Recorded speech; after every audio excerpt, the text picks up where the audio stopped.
Hello everyone, welcome to the another banger episode of विज्ञान YouTube channel. और आज बच्चों हम लोग पढ़ने वाले हैं सेंटर ऑफ मास का अगला कंसेप्ट, जिसका नाम है ट्रंकेटेड मास सिस्टम। और दूसरा एक और कंसेप्ट आज हम लोग पढ़ेंगे बच्चों, जिसका नाम है motion of centre of mass. जिसका क्या नाम है? Motion of centre of mass. So we gonna study truncated mass. क्या होता है ट्रंकेटेड मास मैं अभी बताऊंगा, और motion of centre of mass. ये दो टॉपिक आज हम लोग कंप्लीट करेंगे। क्या करेंगे? Complete. Okay. As you know बच्चों, my name is Tejasvi Raj. I am a physics faculty at a very reputed institute for IIT JEE preparation. और डेफिनेटली मैंने मोर देन 10,000 प्लस स्टूडेंट को पढ़ाया है आईआईटी जेई के लिए, और उसमें से कई सारे स्टूडेंट सीबीएसई में और आईआईटी में टॉप रैंकर्स और टॉप स्कोरर रहे हैं। ठीक है, तो you are in a good hands बच्चों। Welcome to my channel. अगर आप पहली बार ये वीडियो देख रहे हो तो do not forget to subscribe to this channel, ताकि आपको ऐसी अमेजिंग फिजिक्स की वीडियोस, फिजिक्स की कंसेप्चुअल वीडियोस मिलती रहे। क्योंकि जो कंटेंट मैं फ्री में आपको प्रोवाइड कर रहा हूँ वो आपको यूट्यूब पे कहीं पे भी मिल जाए तो आप मुझे बताना। जो कंटेंट मैं प्रोवाइड कर रहा हूँ ना आप लोगों को, अगर वो यूट्यूब पे कहीं पे भी मिल जाए ना फ्री में, बताना। ओके बच्चों, so coming back to our topic which is the very first topic is truncated mass system. पिछले क्लास में हम लोगों ने बात करी थी कि अगर कंटिन्यूअस मास होगा तो उसका सेंटर ऑफ मास कैसे निकालेंगे। दो से अधिक से कंटिन्यूअस मासेस होंगे या दो कंटिन्यूअस मासेस होंगे तो उनके कॉम्बिनेशन का सेंटर ऑफ मास कैसे निकालेंगे। आज हम लोग पढ़ेंगे ट्रंकेटेड सिस्टम का सेंटर ऑफ मास कैसे निकालेंगे। तो ट्रंकेटेड सिस्टम सबसे पहले तो होता क्या है, अगर हम ये जानने की कोशिश करें तो देखो, अगर मैं एक सर्कल बनाऊं, ठीक है, ये सर्कल है, और इस सर्कल में से मैं कुछ भाग इसका काट कर निकाल दूं। जैसे इतना भाग मैंने क्या किया, सर्कल का काट के निकाल दिया। यानी अभी भी सर्कल का ये हिस्सा जो शेडेड हिस्सा है ये बचा हुआ है। ठीक है, ये जो शेडेड हिस्सा है ना सर्कल का ये बचा हुआ है, बट मैंने ये अंदर वाला जो हिस्सा है उसको काट के निकाल दिया बाहर। ठीक है, तो इसको कहते हैं बच्चे कैविटी। दांत में आपकी कैविटी हो जाती है ना, गड्ढा हो जाता है ना। एक तरीके से ये भी समझ जाओ कि सर्कल में हमने एक गड्ढा बना दिया, एक कैविटी बना दी। ठीक है, तो इसको कहते हैं कैविटी, या इसी को कहते हैं ट्रंकेटेड मास। इसी को कहते हैं ट्रंकेटेड मास। तो word truncated means nothing but ऐसा मास जो कि निकाल चुका गया हो, या फिर जो कैविटी हो। ऐसा मास जिसको कि हमने निकाल दिया हो या जिससे कि कैविटी फॉर्म हो, उसको हम ट्रंकेटेड मास कहते हैं। ठीक है, ये तो एक इंग्लिश शब्द है। ओके, अब जानने वाली बात यह है कि अगर मैं अब कैविटी के निकाल देने के बाद, यानी ये जो कैविटी फॉर्म हो गया, इस कैविटी के फॉर्म हो जाने के बाद अगर मैं आपको बोलूं सिस्टम का सेंटर ऑफ मास बताने, यानी ये जो रिमेनिंग शेडेड एरिया है इसका सेंटर ऑफ मास बताने, तो आप कैसे बताओगे?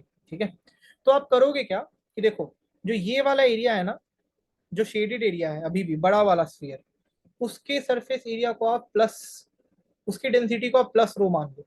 ठीक है, ये जो शेडेड एरिया है बड़ा वाला जो स्फीयर है, इसकी डेंसिटी को अपन मान लेंगे प्लस रो या फिर plus sigma, depending on our question. कि वो टू डायमेंशनल है, अगर सर्कल है तो प्लस सिग्मा, स्फीयर है तो प्लस रो। ठीक है, टू डायमेंशनल होगा तो प्लस सिग्मा, थ्री डायमेंशनल होगा तो प्लस रो। और जो कैविटी है ना, कैविटी है ना, इसके डेंसिटी को माइनस रो या फिर माइनस सिग्मा मान लो। माइनस क्यों मान रहे हैं? बिकॉज ये सब्ट्रैक्टेड मास है ना, पूरे सिस्टम से हमने इतना मास सब्ट्रैक्ट कर लिया, तो इसको हम सब्ट्रैक्टेड मास कहते हैं। तो इसीलिए इसको हम माइनस सिग्मा या माइनस रो मान लेंगे। और ये करने के बाद नॉर्मल सेंटर ऑफ मास का जो फॉर्मूला अभी तक पढ़ते आ रहे हैं वो लगा देंगे, तो हमें इस ट्रंकेटेड मास सिस्टम का सेंटर ऑफ मास पता चल जाएगा। तो हमें इस ट्रंकेटेड मास सिस्टम का सेंटर ऑफ मास पता लग जाएगा। ठीक है, अगेन एक बार मैं समझा देता हूँ। एक बहुत बड़ा स्फीयर है, उसमें से छोटा सा स्फीयर हमने निकाल दिया बाहर, तो वो छोटा सा स्फीयर का जो सरफेस एरिया है वो उतना तो खाली हो गया ना उस बड़े वाले स्फीयर में। ठीक है, तो जो बड़ा वाला स्फीयर का कट बचा हुआ हिस्सा है अब उसको प्लस रो या प्लस सिग्मा मान लो, और जो छोटा वाला हिस्सा निकाल के हमने अलग किया उसको माइनस सिग्मा या माइनस रो मान लो। माइनस क्यों मान रहे हैं? बिकॉज दैट छोटा वाला हिस्सा is are subtracted mass from the बड़ा वाला स्फीयर या सर्कल। ठीक है, और उसके बाद हम लोग क्या करेंगे, उसमें सेंटर ऑफ मास का फॉर्मूला लगा देंगे। तो वो जो छोटा वाला हिस्सा निकला उसी को हम ट्रंकेटेड मास कहते हैं या कैविटी भी कहते हैं। ठीक है, इन आर सिंपल टर्म्स। अब इसको समझने के लिए मैं डायरेक्टली एक क्वेश्चन करूंगा, आप लोग के सामने डायरेक्टली एक क्वेश्चन फेंकने वाला हूँ। ठीक है, ये रहा वो क्वेश्चन। और क्वेश्चन से ही हम लोग समझेंगे कि इसके कंसेप्ट को कैसे अप्लाई करते हैं फिजिक्स में सेंटर ऑफ मास। ठीक है, देखो question. A disc of radius capital R is cut off from uniform thin sheet.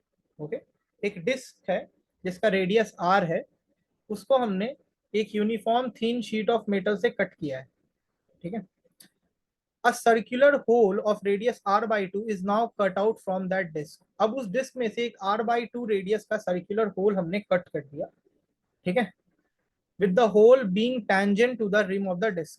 ठीक है, tangent मतलब ठीक सर्कमफेरेंस से टच होते हुए कट किया है। ठीक है, बीच में कहीं कट नहीं किया है, ऐसा कट किया है कि उसका जो एक हिस्सा है वो सर्कमफेरेंस से टेंजेंशियल है। समझाऊंगा मैं जब डायग्राम बनाऊंगा तो। Find the distance of centre of mass from the centre of the original disc. देखो बोलिए रहा है, ये एक छोटा सा डिस्क होगा। ठीक है, इस डिस्क का पहले रेडियस था कैपिटल आर। अब इसमें से हमने एक और डिस्क को कट कर दिया, एक ऐसे डिस्क को हमने कट कर दिया। तो ये देख रहे हो, ये सर्कमफेरेंस से ही कट किया ना टेंजेंशियली, इसीलिए इसका मतलब ये हुआ being tangent to the rim. इसका मतलब हुआ ये वाला पार्ट। ठीक है, कि कहीं यहां से नहीं काटा, यहां से नहीं काटा, टेंजेंशियली काटा। ठीक है, अब ये मान लो ये था सेंटर सर्कल का। ठीक है, मान लो this is the centre of the circle, तो इसको हम लोग कोऑर्डिनेट दे देंगे 0,0। अब समझो, शुरू में सर्कल का रेडियस आर था, यानी ये वाला एरिया कितना था, कैपिटल आर। ये वाला एरिया कितना हो गया था, कैपिटल आर। अब ये जो डिस्क है जो हमने सर्कल में से कट करके निकाला है, इसका सेंटर कहीं यहाँ पे होगा, तो इसका रेडियस कितना हो जाएगा, इसका रेडियस हो जाएगा r/2। करेक्ट, ये पूरे बड़े वाले सर्कल का रेडियस r है, तो ये जो छोटा वाला सर्कल होगा उसका डायामीटर r हो जाएगा, तो उसका रेडियस r/2 हो जाएगा। ठीक है, यहाँ तक तो सबको क्लियर है। ओके, अब अगेन अपन क्या करते थे, m1 मान लो ये बड़े वाले का मास है, और m2 मान लो ये छोटे वाले का मास। ठीक है, m1 और m2। अब इनका सेंटर ऑफ मास का कोऑर्डिनेट लिखेंगे। क्या लिखेंगे, सेंटर ऑफ मास का कोऑर्डिनेट। पहले तो लिखेंगे इनका कि मास कितना हुआ, और उसके बाद सेंटर ऑफ मास का कोऑर्डिनेट। तो m1 कितना होगा, m1 बड़ा वाला सर्कल, तो हमने क्या बताया था कि जो बड़ा वाला सर्कल होगा उसका हम लोग क्या लेंगे, सिग्मा पॉजिटिव लेंगे, क्योंकि ये सर्कल है तो 2 डायमेंशनल है, तो सिग्मा लेंगे। तो प्लस सिग्मा इंटू एरिया। ठीक है, डेंसिटी इंटू एरिया क्या हो जाएगा, वो वही होता है मास। तो सर्कल का एरिया क्या होगा, पाई r²। Capital R is the radius, और इसका सेंटर ऑफ मास तुम्हें पता ही है 0,0। This is the point, this is the point. अब जो छोटा दूसरा वाला छोटा वाला मास है, छोटा वाला सर्कल है, उसका डेंसिटी माइनस सिग्मा, एरिया कितना हो जाएगा, पाई r/2 का होल स्क्वायर, क्योंकि रेडियस r/2 है। देख लो रेडियस यहाँ पर क्या है, r/2, r/2। ठीक है, अब इसका सेंटर ऑफ मास बताओ, ओरिजिन से इसका सेंटर ऑफ मास क्या होगा, r/2 पे ही होगा ना दोस्तों, r/2, 0। देख लो, यहाँ से ओरिजिन से ये डिस्टेंस भी कितना है, r/2 ही है ना, और यहाँ पर ही तो है सेंटर ऑफ मास। ठीक है, r/2। अब अपन क्या करेंगे, एक्स यू एम निकालना है ना अपने को। तो एक्स यू एम निकालने के लिए क्या करेंगे, m1 x1 plus m2 x2। तो m1 कितना है अपने पास, m1 is sigma pi r² into x1 is 0, minus plus minus minus sigma pi r/2 का whole square into r/2, this is x2, divided by sigma pi r² minus sigma pi r²/4। r/2 का whole square बन गया r²/4। ठीक है, m1 प्लस m2। Minus कैसे आ गया sir, क्योंकि ऑलरेडी ये आगे में साइन माइनस है, तो प्लस माइनस माइनस। ठीक है, अब जब इसको सॉल्व करोगे तो ये ऊपर वाला ये तो पूरा 0 हो गया, ये ऊपर वाला पार्ट आ जाएगा -r/8, और ये नीचे हो जाएगा 1 - 1/4, तो ये आ जाएगा -r/6। तो इस पूरे ओरिजिनल डिस्क का जो सेंटर ऑफ मास होगा, जो ओरिजिनल डिस्क है उसका सेंटर ऑफ मास जब हमने छोटा सर्कल काट करके निकाल लिया, उसके बाद जो डिस्क बचा हमारे पास, उसका सेंटर ऑफ मास का पोजीशन होगा -r/6। उसके सेंटर ऑफ मास का पोजीशन होगा -r/6। ठीक है, तो अब समझ आया कि इसके कंसेप्ट को कैसे लगाएंगे। सिंपल है बच्चे, कुछ नहीं है, जो हमने सेंटर ऑफ मास में अभी तक पढ़ा है हमें सेम कंसेप्ट लगाना है, कुछ इसमें ज्यादा दिमाग अपने को नहीं लगाना है। जो हमने अभी तक पढ़ते आ रहे हैं बस that we have to use, बस that we have to use. सबसे पहले क्या किया हमने, एक बड़ा वाला मास सर्कल था, उसमें से छोटा वाला सर्कल काट करके निकाला। बड़े वाले सर्कल का रेडियस कैपिटल आर गिवन था, तो छोटा वाला सर्कल क्योंकि टेंजेंशियली कटा है सर्कल से, तो उसका जो रेडियस हो जाएगा वो r/2 हो जाएगा, वो निकाल लिया। ठीक है, दोनों का रेडियस पता चल गया, दोनों का सेंटर ऑफ मास का कोऑर्डिनेट पता चल गया, तो मास निकाल लिया दोनों का सिग्मा इंटू एरिया करके, और यहाँ पर दोनों के सेंटर ऑफ मास का कोऑर्डिनेट लिख दिया। ठीक है, और उसके बाद एक्सयूएम लगा दिया, m1 x1 plus m2 x2 divided by m1 प्लस m2। ओके, ठीक। अब मान लो एक और एग्जांपल देते हैं, मुझे पता है 2-3 एग्जांपल देंगे तब जाकर आपको इसकी ज्यादा क्लैरिटी होगी। ठीक है, अब अगर कोई सर्कल है, ठीक है, और इसमें से एक छोटा हिस्सा निकाल लो,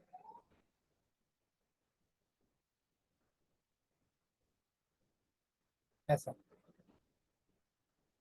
ठीक है, अब जो एरिया बचा अपने पास वो क्या बचा, इतना सही बचा, इतना सही बचा।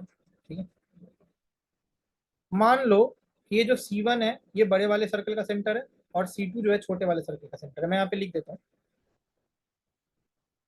ठीक है, ये जो C1 है this is centre of bigger circle,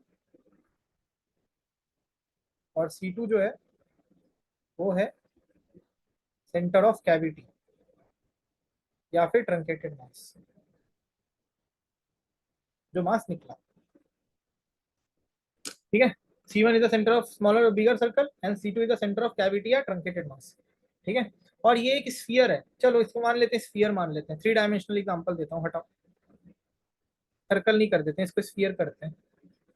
ठीक है, ये एक स्फीयर है, स्फीयर है। ठीक है, अब देखो ये स्फीयर है तो यहाँ पर रो लगेगा, याद रखना। तो अब देखो अगर मैं इसका मास निकालना चाहूँ बड़े वाले का, अगर मैं बिगर स्फीयर का मास निकालना चाहूँ तो उसका मास कितना होगा बच्चे, m1 मान लेते हैं, रो इंटू एरिया कितना है 4/3, और मान लेते हैं इसका रेडियस है a। ठीक है, और इसका रेडियस है b, मतलब ट्रंकेटेड मास का रेडियस है b, बड़े वाले स्फीयर का रेडियस है a। ठीक है, तो 4/3 पाई a क्यूब, ये हो गया अपने बड़े वाले स्फीयर का मास, रो इंटू एरिया। ठीक है, और इसका सेंटर ऑफ मास का कोऑर्डिनेट क्या हो जाएगा, अगर इसको हम ओरिजिन मानते हैं C1 को, तो ये 0,0 है, तो सेंटर ऑफ मास इसका 0,0। ठीक है, लेकिन अगर स्मॉल स्फीयर का बात करें, अब जो स्मॉल स्फीयर जो हमने काट करके निकाला है या कैविटी की बात करें अगर, तो m2 अगर मान ले तो उसका रो जो होगा नेगेटिव होगा, हमें पता है, माइनस रो इंटू 4/3, क्या लिख रहा हूँ मैं, 5/4, बोल कुछ और रहा हूँ लिख कुछ और रहा हूँ, 4/3 पाई बी क्यूब, क्योंकि इसका रेडियस बी है। ठीक है, बट इसका कोऑर्डिनेट सेंटर ऑफ मास का क्या होगा, ध्यान से देखो, ओरिजिन से लेना है हमें, हमें ओरिजिन से लेना है, यहां से लेना है, तो ओरिजिन से इसके सेंटर ऑफ मास तक का यानी इतना डिस्टेंस, ये कितना डिस्टेंस होगा a-b, ये टोटल a-b, उसी से नाम ये वाला डिस्टेंस मिलेगा, तो ये हो जाएगा a-b, 0। सेंटर ऑफ मास का इसका डिस्टेंस कोऑर्डिनेट क्या हो गया, a-b, 0। तो अब हमें अगर सेंटर ऑफ मास का दोनों का कोऑर्डिनेट मिल गया, दोनों स्फीयर्स का मास मिल गया, तो क्या पड़ोसी की मदद लेनी पड़ेगी एक्सीएम निकालने के लिए, नहीं sir, m1 x1 plus m2 x2 divide by m1 प्लस m2 लगाएंगे, और हमें फाइनल आंसर मिल जाएगा बच्चे, और हमें फाइनल आंसर मिल जाएगा, ये लगा लेना। ठीक है, समझ रहे हो इस चीज को, इस चीज को विजुअलाइज करने की कोशिश करो 2 मिनट पॉज करके। ठीक है बच्चों, आगे बढ़े। अब देखो एक और एग्जाम्पल करते हैं। आप बोल रहे हो कि सर आपने अभी तक जितने भी एग्जाम्पल कराए केवल स्फीयर के कराए ना, स्फीयर में से स्फीयर काटा उसके कराए। अब अगर मैं एक एग्जाम्पल दूं कि मान लो एक स्क्वायर है, ठीक है, अब इस स्क्वायर में से अगर मेरे को एक सर्कल काटना हो, मान लो मैं इस तरीके से काटता हूँ एक सर्कल, देखना कैसे काट रहा हूँ,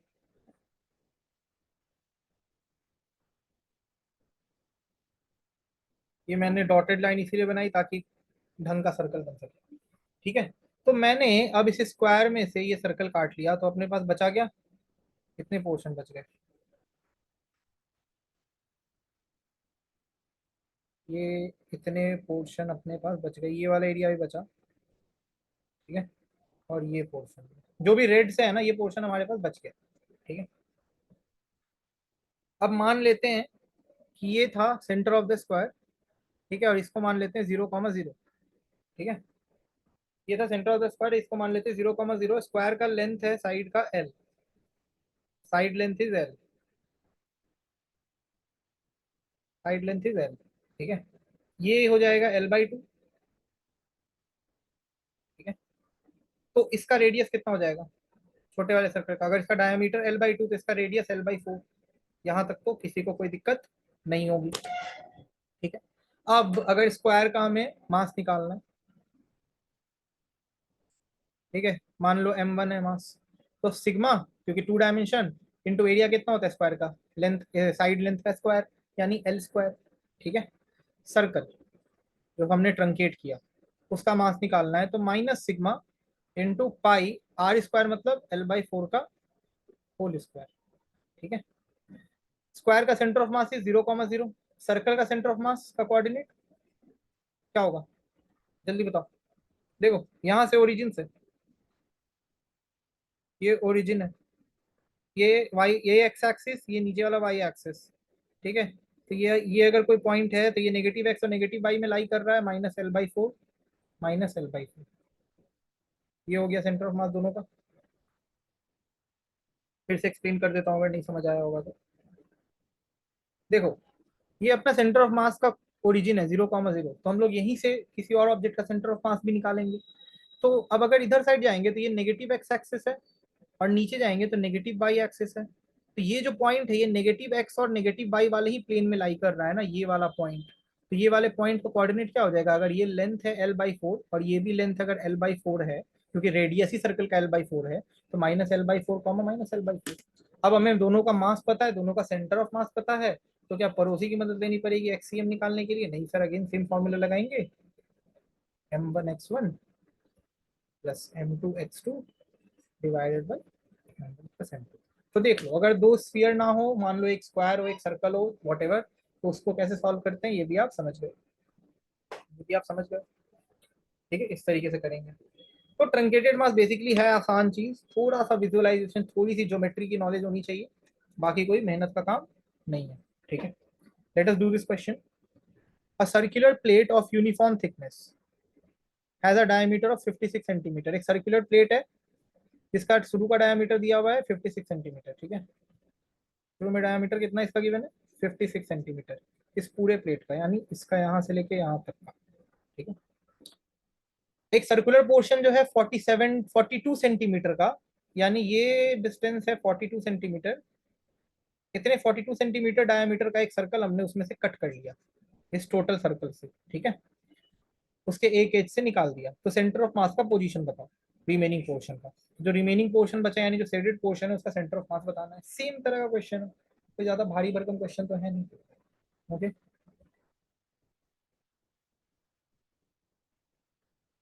हाँ, अब मान लो कि ये जो है ये बड़ा वाला सर्कल का सेंटर होगा C1, ठीक है। और छोटे वाले सर्कल का सेंटर यहाँ पे कहीं है C2, ठीक है। तो बड़े वाले सर्कल का रेडियस कितना है बच्चे, 56 डिवाइडेड बाई 2, विच इज भी 28, ठीक है। और छोटे वाले सर्कल का रेडियस कितना हो जाएगा, 42 डिवाइड बाई 2, 21, ठीक है। तो दोनों का रेडियस भी हमें पता चल गया। अब दोनों का अगर मास निकालना है, तो मास m1, मान लो बिगर सर्कल का मास निकाल रहे हैं, तो हो जाएगा sigma into pi R², circle का एरिया, तो पाई इंटू 28 का स्क्वायर। और इसका सेंटर ऑफ मास का कोऑर्डिनेट क्या हो जाएगा, 0,0, क्योंकि C1 को हमने ओरिजिन माना है, मान ही रहे हैं हर क्वेश्चन में। m2 हो जाएगा माइनस सिग्मा पाई 21 का स्क्वायर, और इसका सेंटर ऑफ मास का कोऑर्डिनेट क्या हो जाएगा, 7,0 होगा। देखो C1 और C2 के बीच का डिस्टेंस कितना है, 28 माइनस 21, 7। तो ये हो जाएगा कितना, सेंटर ऑफ मास इसका 7,0, ठीक है। तो सेंटर ऑफ मास निकल गया, सब कुछ निकल ही गया, तो क्या ही टेंशन है फिर, एक्सीएम निकाल लो ना। चलो कैलकुलेशन कर ही लेते हैं। m1 is how much, 6 sigma pi 28 का स्क्वायर इंटू x1 इज 0,0, तो 0, ठीक है, plus minus of sigma pi 21 का square into 7, divide by sigma पाई अगर कॉमन ले लें 28 का स्क्वायर माइनस 21 का स्क्वायर। अब देखो ध्यान से, ये इंटू इट्स एक्स कोऑर्डिनेट, ये into its x coordinate, x u m ऐसे ही तो निकलेगा ना। और नीचे m1 प्लस m2 यानी सिग्मा पाई 28 का स्क्वायर माइनस सिग्मा पाई 21 का स्क्वायर, सिग्मा पाई कॉमन 28 का स्क्वायर माइनस 21 का स्क्वायर। ठीक है, ये जीरो कट गया, खत्म हो गया ये। और इसमें से सिग्मा पाई और सिग्मा पाई कैंसिल आउट हो जाएगा, तो बचेगा क्या, 21 का स्क्वायर इंटू 7, ये भी तो कैंसिल आउट होगा ना। 21 का स्क्वायर माइनस 21 का स्क्वायर इंटू 7 डिवाइड बाई, अगर इसमें से मैं 7 कॉमन ले लूँ, 7 का स्क्वायर बाहर, तो ये 4 का स्क्वायर माइनस 3 का स्क्वायर। ठीक है, तो ये अगर अपन सॉल्व करेंगे तो ये आ जाएगा -9 सेंटीमीटर। -9 सेंटीमीटर मतलब कितना, 9 centimetre from the left of the plate, 9 centimetre left from the centre of the plate. मतलब जो सर्कल का सेंटर है, ओरिजिनल सर्कल का जो बचा हुआ सर्कल है उसका, उससे लेफ्ट साइड 9 सेंटीमीटर जाएंगे तो ये सेंटर ऑफ मास निकलेगा। सो नेगेटिव साइन क्या बता रहा है, नेगेटिव साइन डायरेक्शन बता रहा है centre of mass. Negative sign shows direction of centre of mass. कि कोऑर्डिनेट तो आ गया 9,0, बट किधर साइड, सो सेंटर अगर यहाँ पर है तो उससे लेफ्ट साइड। तो मैं क्या उल्टा बना रहा हूँ आज, पूरी दिमाग हिल गया है मेरा आज, माफ करना बच्चों। सेंटर अगर ये है तो उससे लेफ्ट साइड, लेफ्ट साइड में कहीं पे यहाँ पर होगा 9,0, ये अगर सेंटर ऑफ मास है रिमेनिंग सर्कल का। ठीक है, देख लो इसको।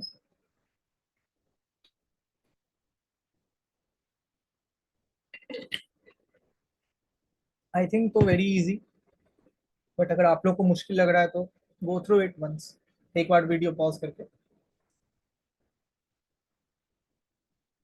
ओके, क्या किया हमने, सबसे पहले दोनों सर्कल का रेडियस निकाला, बड़े वाले का और छोटे वाले का, दोनों के सेंटर ऑफ मास का कोऑर्डिनेट लिखा, इस फॉर्मूले में बैठा दिया, एक्स यू एम वाले फॉर्मूले में, m1 x1 plus m2 x2 divide by m1 प्लस m2। तो ये था ट्रंकेटेड मास की पूरी फिजिक्स। ठीक है, this was all about truncated mass system, क्या होता है कैसे होता है, मैंने सब कंप्लीटली बताया है स्टार्टिंग से।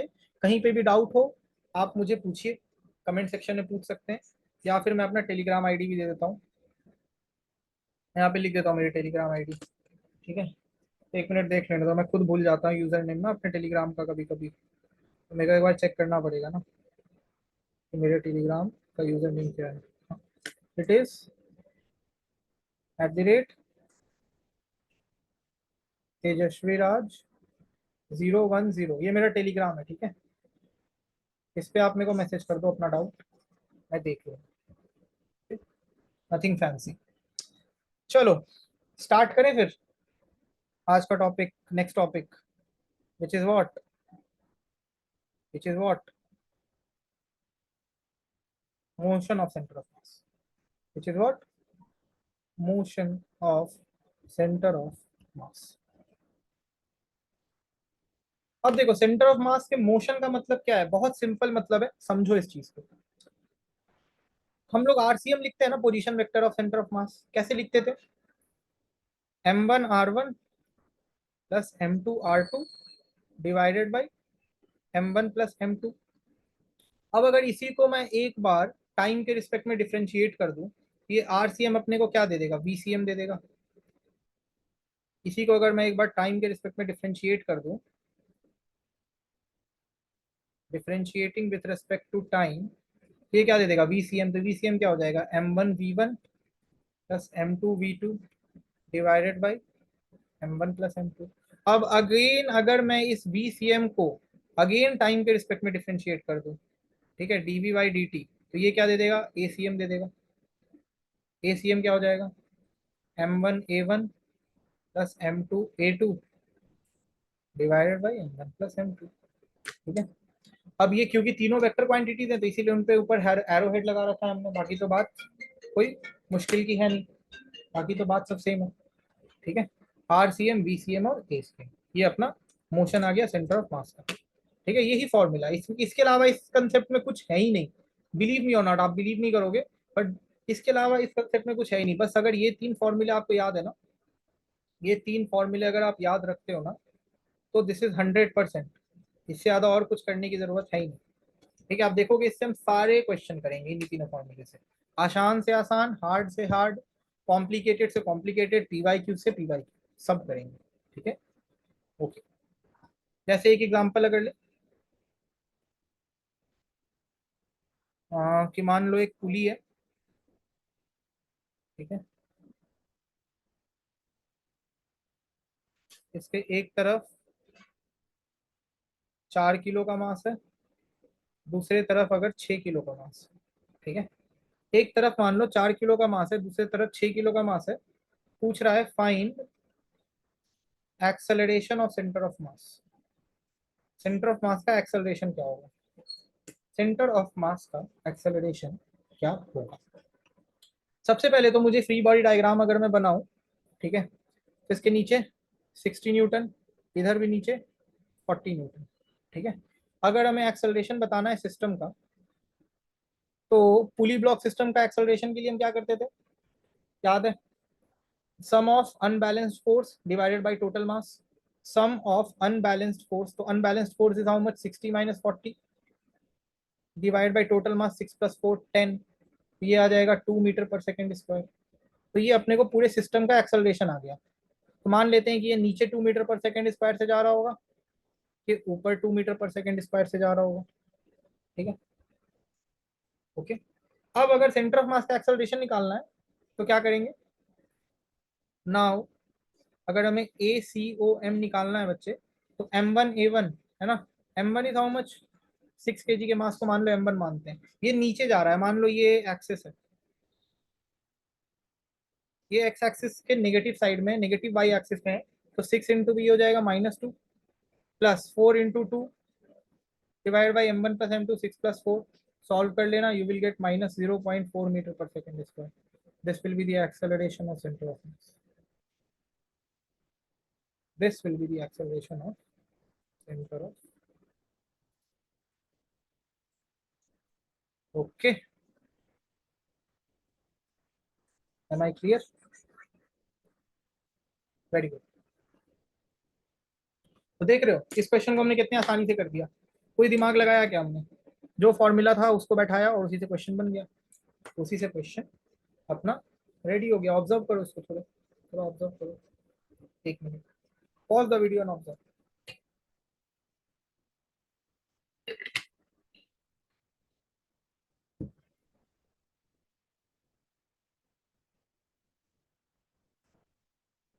Okay,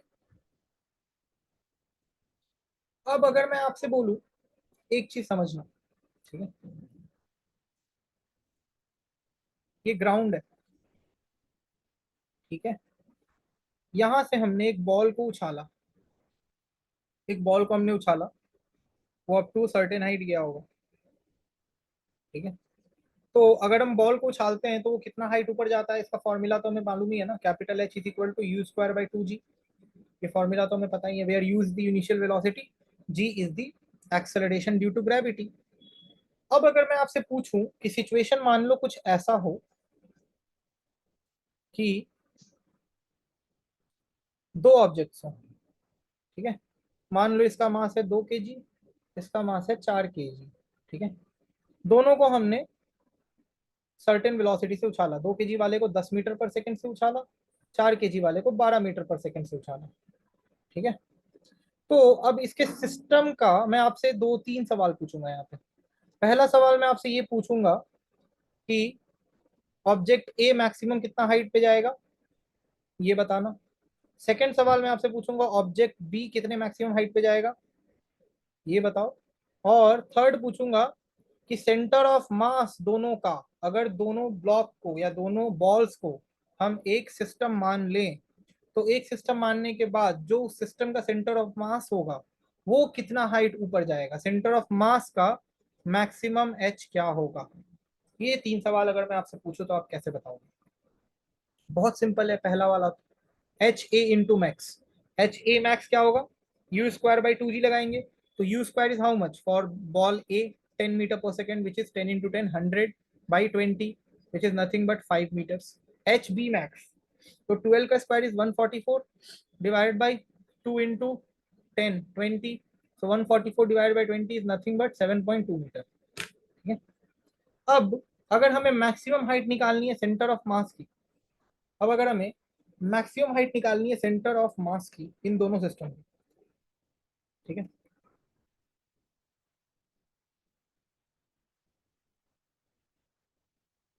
of centre of mass of two ball system,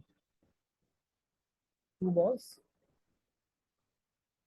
system, अगर ये निकालना है तो सबसे पहले क्या करेंगे ना कि यूसीएम निकाल देंगे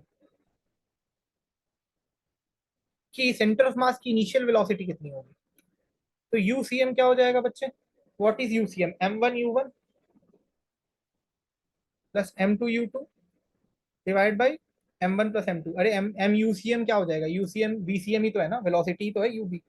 तो m1 is how much, it is 2 ना, हाँ, और u1 is 10 plus m2 is how much 4 and into 12 divide by 2 + 4 6, इसको सॉल्व करोगे ये आ जाएगा 34/3 मीटर पर सेकेंड। तो सेंटर ऑफ मास की इनिशियल वेलोसिटी इतनी है।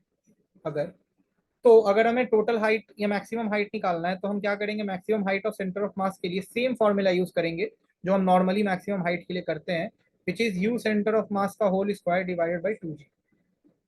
तो 34/3 का होल स्क्वायर डिवाइडेड बाई 20, इसको जब भी निकालोगे जो भी सॉल्व करके वैल्यू आएगा that will be the height which is maximum height reached by the centre of मास। ठीक है, इस तरीके से हम सेंटर ऑफ मास की मैक्सिमम हाइट निकालेंगे अगर हमें इस तरीके का सिस्टम दे रखा है। पहले दोनों का मैक्सिमम हाइट निकाल लेंगे, उसके बाद इनिशियल वेलोसिटी निकाल लेंगे। ठीक है, इनिशियल वेलोसिटी किसका, सेंटर ऑफ मास का, उससे हम फिर मैक्सिमम हाइट निकाल लेंगे centre of mass. Simple, simple है, बहुत सिंपल है। देखते हैं ये क्वेश्चन, देखो, consider a system of two identical particles, दो आइडेंटिकल पार्टिकल्स हैं, ठीक है, one of the particle is at rest, other has an acceleration a, centre of mass of has an acceleration what, यानी ACOM निकालना है ना। तो देखो, अगर आइडेंटिकल पार्टिकल्स हैं इसका मतलब, आइडेंटिकल पार्टिकल का मतलब क्या होगा, दोनों का मास सेम होगा। Identical particles means mass will be same. तो दोनों का मास स्मॉल m मान ले अगर, तो ACOM का फॉर्मूला क्या होता है, ma1 plus ma2 divide by m1 प्लस m2, करेक्ट। तो पहला वाला जो पार्टिकल है वो तो रेस्ट पे है ना, देखो लिखा हुआ है यहाँ पे इट इज एट रेस्ट, तो इसका एक्सेलरेशन क्या होगा, 0 होगा, m × 0। दूसरा वाला का एक्सेलरेशन a मान लेते हैं डिवाइड बाई m + m, क्योंकि दोनों का मास सेम है, आइडेंटिकल है दोनों। ये 0 हो गया, ये क्या हो गया, ma/2m, m और m आपस में कैंसिल हो गया, a/2। ये आ गया अपना सिस्टम का सेंटर ऑफ मास का एक्सेलरेशन, a/2। देखो इसको,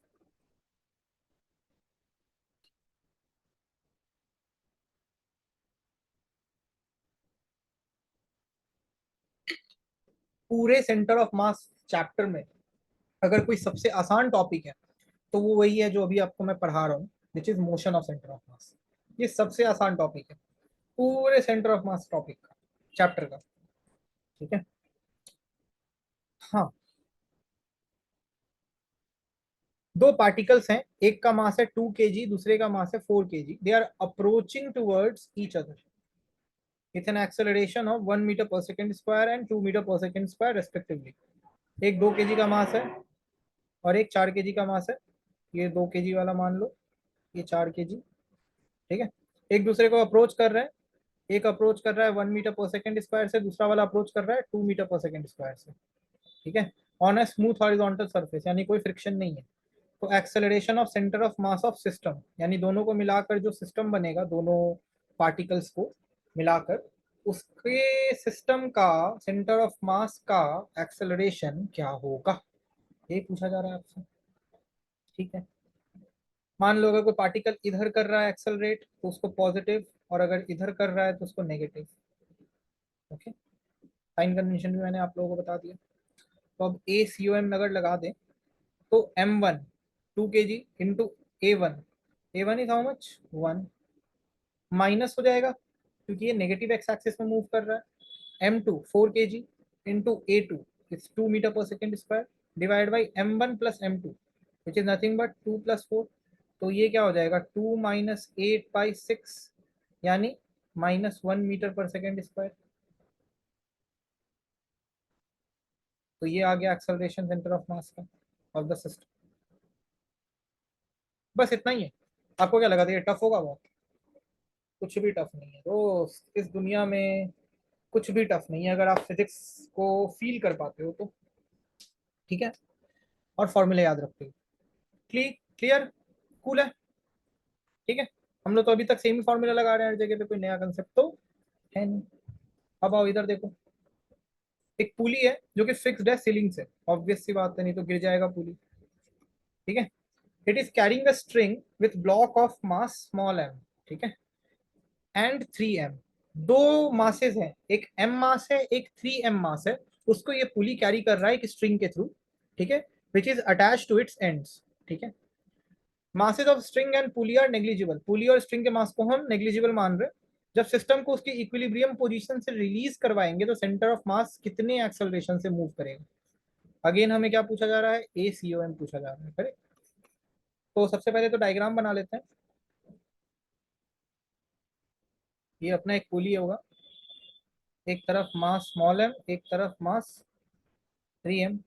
ठीक है, मैंने आप लोगों को सबसे पहले बताया था कि अगर पुली ब्लॉक सिस्टम हो तो उसका सबसे पहले क्या करना है, एक्सेलरेशन निकालना है। तो सेंटर ऑफ मास का एक्सेलरेशन नहीं, इस पुली ब्लॉक सिस्टम का एक्सेलरेशन, पुली ब्लॉक सिस्टम का एक्सेलरेशन। तो एक्सेलरेशन क्या हो जाएगा, net unbalanced force divided by total मास। तो नीचे में लग रहा होगा कितना 3mg, और इसमें नीचे में लग रहा होगा कितना mg। तो 3mg minus mg divided by 3m plus m, है ना, सही है। तो ये क्या हो जाएगा 2mg/4m, ये हो जाएगा g/2 के बराबर। तो एक्सेलरेशन आ गया g/2। अब मान लो ये g/2 नीचे की तरफ जा रहा है, ये g/2 ऊपर की तरफ जा रहा है, तो नीचे जाने वाले को नेगेटिव, ऊपर जाने वाले को पॉजिटिव। ठीक है, तो अब ए सेंटर ऑफ मास निकाल दो ना, क्या ही दिक्कत है। m1 into -g/2 plus m1 A1 आ गया, m2 कितना है स्मॉल m इंटू A2 कितना है g/2 डिवाइडेड बाई m1 प्लस m2, 3m plus m which is nothing but 4m। इसको जब सॉल्व करोगे आ जाएगा g/4। When you will solve it you will gate g/4।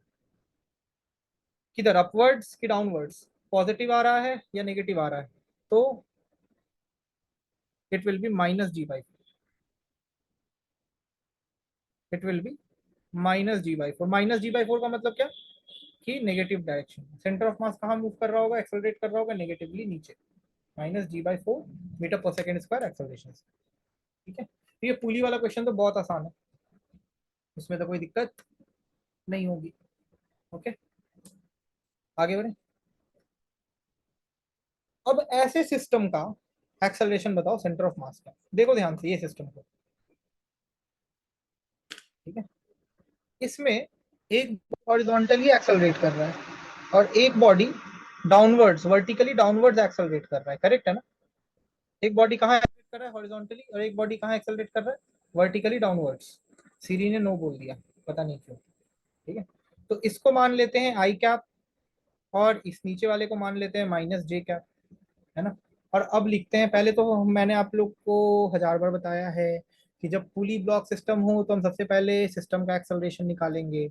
Net unbalanced force कितना होगा इसमें 2mg, और क्या इसके हम ग्रेविटेशनल पुल को नेट अनबैलेंस्ड फोर्स मानेंगे, इसके वाले को तो मानेंगे 2mg को, इसके वाले को मानेंगे क्या, क्योंकि इसमें नीचे लगेगा mg, ऊपर लगेगा नॉर्मल रिएक्शन, वो एक दूसरे को बैलेंस आउट कर देगा।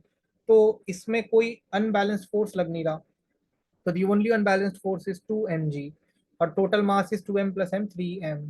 ये m और m गया, ये बच गया 2g/3, तो 2g/3 is the acceleration of the system. Okay, तो ए सेंटर ऑफ मास कितना हो जाएगा, ए सेंटर ऑफ मास हो जाएगा m1 विच इज 2m। ठीक है, मान लेते हैं m1 को 2m, और ये हो जाएगा -2g/3 j cap, -2g/3 j cap, या 2g/3 - j कैप, बात बराबर है, प्लस m2, ठीक है, into 2g/3 I cap. 2g/3 I cap divided by m1 + m2, है ना। इसको जब आप सॉल्व करोगे तो आएगा 2g/9 आई कैप -4g/9 जे कैप, ठीक है। 2g/9 आई कैप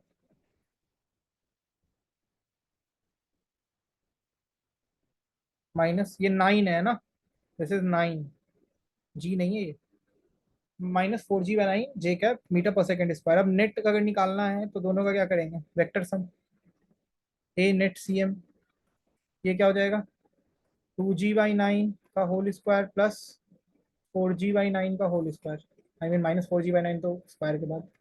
तो इसको जब सॉल्व करोगे तो ये आ जाएगा 2√5g/9। ये आ गया अपना acceleration of centre of mass.